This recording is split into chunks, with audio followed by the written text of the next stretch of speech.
Okay, guys, so our learning target for today is I can identify how a character develops over the course of a story.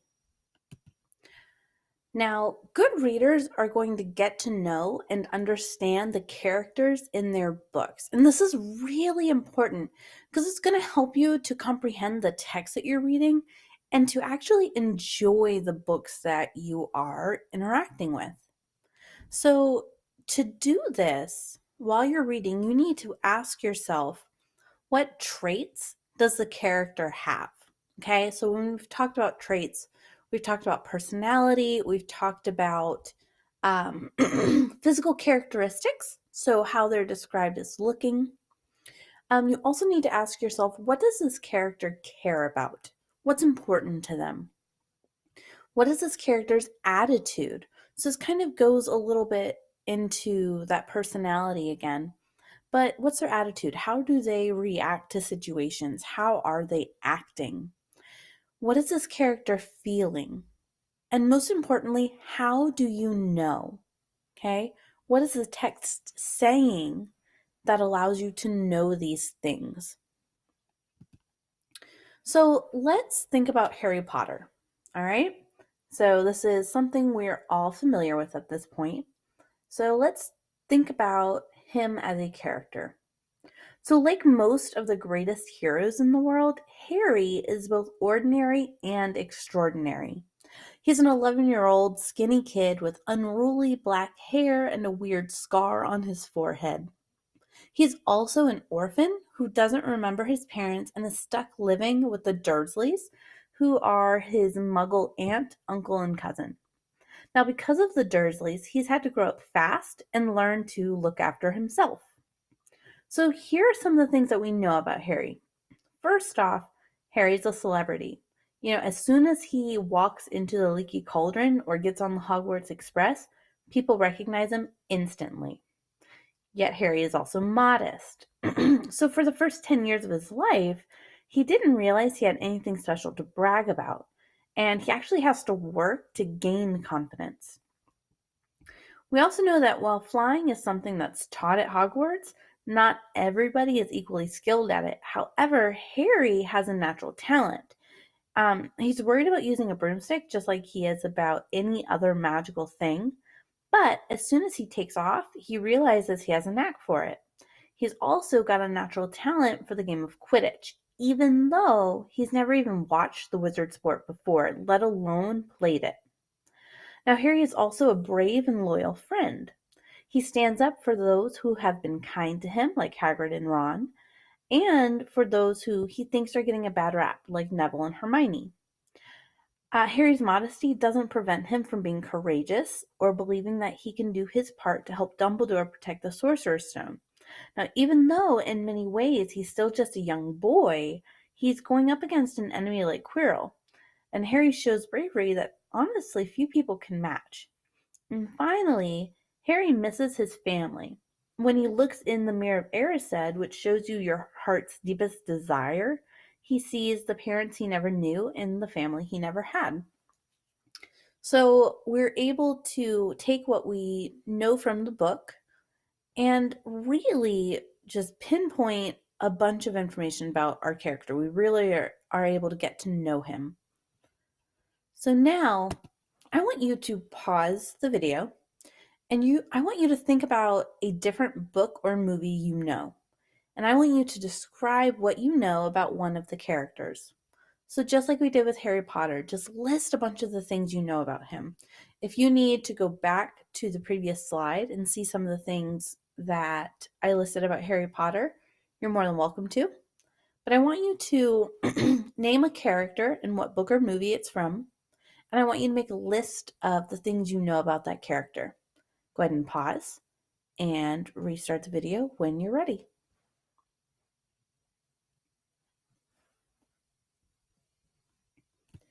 Okay, so when you are getting to know characters, it's also important that you grow those ideas. You don't just come up with an idea and keep it there, okay? You need to grow with that character throughout the story. So you need to notice the actions and think about how else they could have acted, okay? So if your character does one thing, you should think about all the other options they had, all the other things they could have done. So, for instance, Harry Potter, Ron, and Hermione went searching for the Sorcerer's Stone. Well, what else could they have done?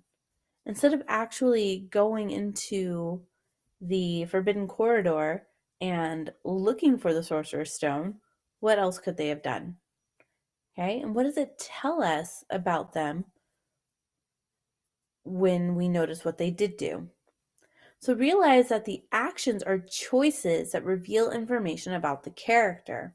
Okay, in this instance, this action of Harry, Ron, and Hermione going into the Forbidden Corridor, looking for the Sorcerer's Stone on their own, reveals that they're brave and that they're willing to go into a dangerous situation to do what's right, to do what they need to do.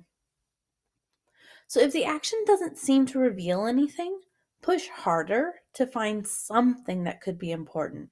It might be something really small, but it's there. So really dig deep and look for what would be important. Also, look for patterns in even the smallest actions. So maybe it's something small that the character does every time a specific situation occurs. Okay, it might be something really tiny, like the way they blink their eyes, or a way they fidget, or anything like that. So look for patterns in everything they do. Also, come up with an idea and then try to think more. Take more parts of the character into account. So if they do one thing, then try to think about all the aspects about this character and why they would act in the way they do. And then follow the character and notice if your idea holds true or needs to be changed. We have to remember that characters are not stagnant, they change throughout the course of a story. So while there may be certain traits that they have at the beginning, those traits may not be the same at the end. So we need to make sure that the ideas we have about our character, uh, that we are being cognizant or noticing when those things change throughout the course of the story. Now, we're going to listen to a story called A Bad Road for Cats. And I want you to think about the main character, Magda, as you listen. I want you to take notes on the following questions. What does she look like? How does she act? How do other characters in the story react to her? Okay? I really want you to get to know this character.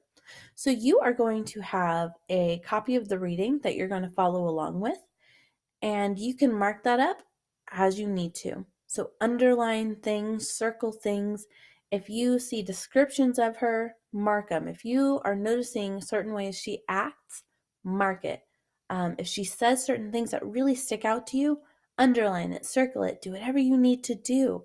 If other characters are reacting in a specific way, make note of it. Okay, this is your copy of the reading, and you can mark it up as you need to. So now we are going to go ahead and start the reading, and I want you to follow along in your version. Okay. This is called A Bad Road for Cats. Louis, where are you? The woman called it out again and again as she walked along Route 6. A bad road for cats. She prayed he hadn't wandered this far, but it had been nearly 2 weeks and still Louis hadn't come home. She stopped at a Shell station, striding up to the young man at the register. Her eyes snapped black and fiery as she spit the question at him. Have you seen a cat? The word cat came out hard as a rock. The young man straightened up. No, ma'am, no cats around here. Somebody dropped a mutt off a couple nights ago, but a Mack truck got it yesterday about noon. Dog didn't have a chance. The woman's eyes pinched his. I lost my cat. Orange and white. If you see him, you be more careful of him than that dog. This is a bad road for cats. She marched toward the door. I'll be back, she said like a threat, and the young man straightened up again as she went out. "Louis! Louis, where are you?" She was a very tall woman and skinny. Her black hair was long and shiny like an Indian's. She might have been a Cherokee making her way alongside a river, alert and watchful, tracking. But Route 6 was no river. It was a trucker's road, lined with gas stations, motels, dairy bars, diners, a nasty road, smelling of diesel and rubber. The woman's name was Magda, and she was of French blood, not Indian. Magda was not old, but she carried herself as a very old and strong person might, with no fear of death and with a clear sense of her right to the earth and a disdain for the ugliness of belching machines and concrete. Magda lived in a small house about 2 miles off Route 6. There, she worked at a loom, weaving wool gathered from the sheep she owned. Magda's husband was dead, and she had no children, only a cat named Louis. Dun, dun, dun. Magda's heart pounded as a tank truck roared by. Dun! The horn hurt her ears, making her feel sick inside, stealing some of her strength. 4 years before, Magda had found Louis at one of the gas stations on Route 6. She had been on her way home from her weekly trip to the grocery and had pulled in for a fill-up. As she stood inside the station in front of the cigarette machine, dropping in quarters, she had felt warm fur against her leg and had given a start. Looking down, she'd seen an orange and white kitten. It had purred and meowed and pushed its nose into Magda's shoes. Smiling, Magda had picked the kitten up. Then she had seen the horror. Half of the kitten's tail was gone. What remained was bloody and scabbed, and the stump stuck straight out. Magda had carried the animal to one of the station attendants. "Whose kitten is this?" Her eyes drilled in the question. The attendant had shrugged his shoulders. "Nobody's, just a drop-off." Magda had moved closer to him. "What happened to its tail?" she asked, the words slow and clear. "Got caught in the door. Stupid cat was under everybody's feet. No wonder half its tail got whacked." Magda could not believe such a thing. "And you offer it no help?" she had asked. "Not my cat," he answered. Magda's face had blazed as she turned and stalked out the door with the kitten. A veterinarian mended what was left of the kitten's tail, and Magda named it Louis for her grandfather. "Louis! Louis, where are you?" Dun, dun! Another horn at her back. Magda wondered about her decision to walk Route 6 rather than drive it. She had thought that on foot she might find Louis more easily. In a ditch, under some bushes, up a tree. They were even, she and Louis, if she were on foot too. But the trucks were making her misery worse. Magda saw a dairy bar up ahead. She thought she would stop and rest. She would have some coffee and a slice of quiet away from the road. She walked across the wide gravel lot to the tiny walk-up window.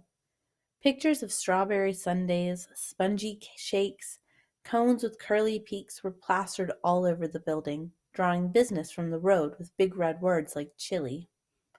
Magda barely glanced at the young girl working inside. All teenage girls looked alike to her.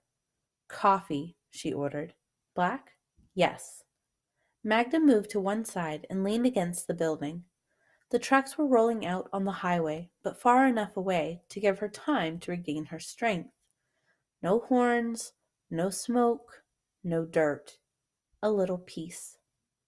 She drank her coffee and thought about Louis when he was a kitten. Once he had leaped from her attic window, and she had found him stunned and shivering on the hard gravel below. The veterinarian said Louis had broken a leg and was lucky to be alive. The kitten had stomped around in a cast for a few weeks. Magda drew funny faces on it to cheer him up. Louis loved white cheese, tall grass, and the skeins of wool Magda left lying around her loom. That's what she would miss most, she thought, if Louis never came back. An orange and white cat making the yarn fly under her loom. Magda finished her coffee, then turned to throw the empty cup in the trash can. As she did, a little sign in the bottom corner of the window caught her eye. The words were surrounded by dirty smudges. For sale. Cat. Okay, so that's where we're going to stop with the reading for now. And I want you guys to go ahead and you're going to pause the video and you're going to go to this slide in Pear Deck. And I want you to make lists of these things about Magda. Okay? So you can go back to the things that you underlined or circled or marked in the reading, and you're going to make some lists. So I want you to make a list of some of the actions she took, some of the things she did. Okay? I want you to make a list of some of the things Magda is feeling. Make a list of the ways Magda is described. So how does she look? Make a list of some of her thoughts and a list of some of her words. So the things she says, the way she speaks, right? So basically you're going to take a moment and you are going to describe Magda as we saw her in the story. Okay? So again, you can go through your copy of the story and look for things you missed, make note of the things that you were marking or underlining, and use it to make these lists. Go ahead and pause the video, and then you can restart when you are ready.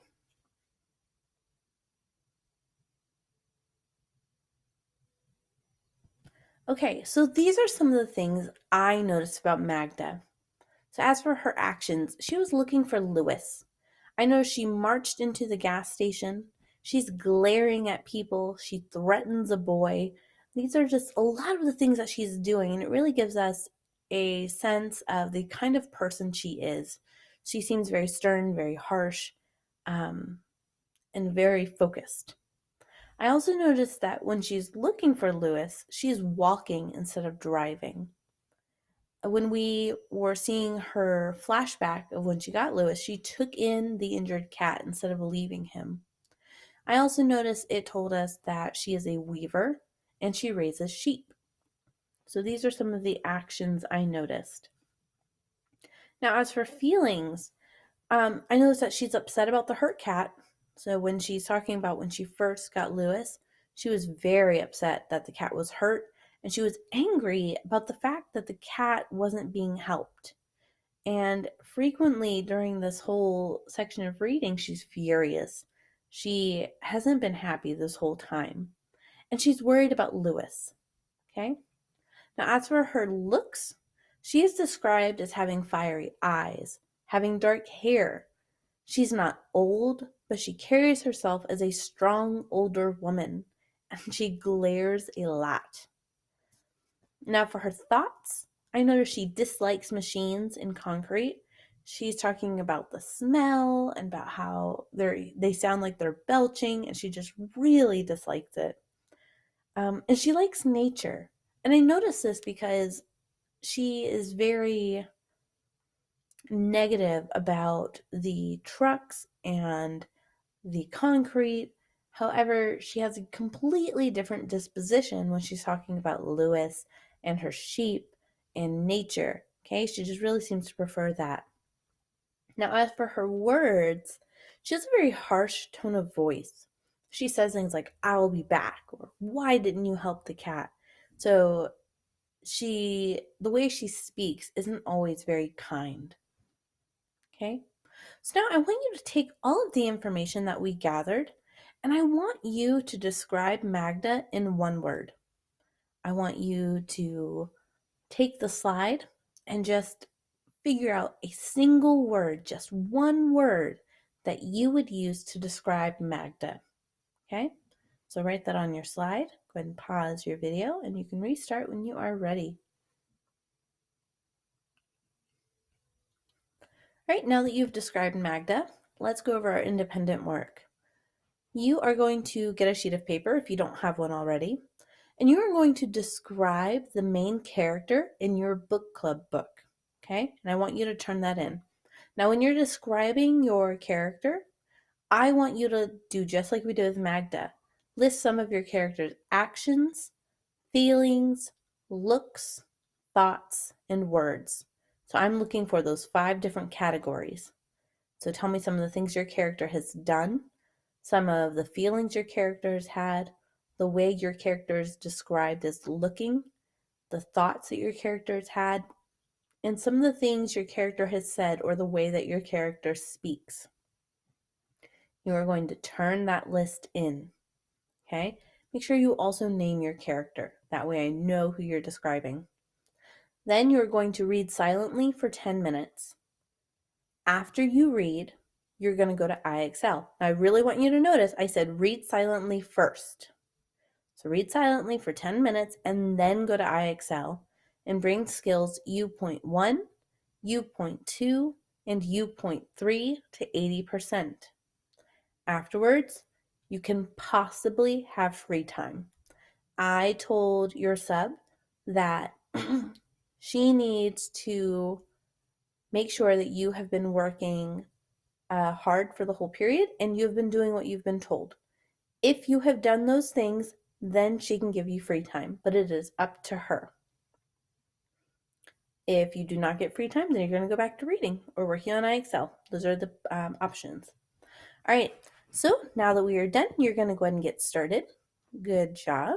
And don't forget to turn in that sheet of paper. All right, get to it.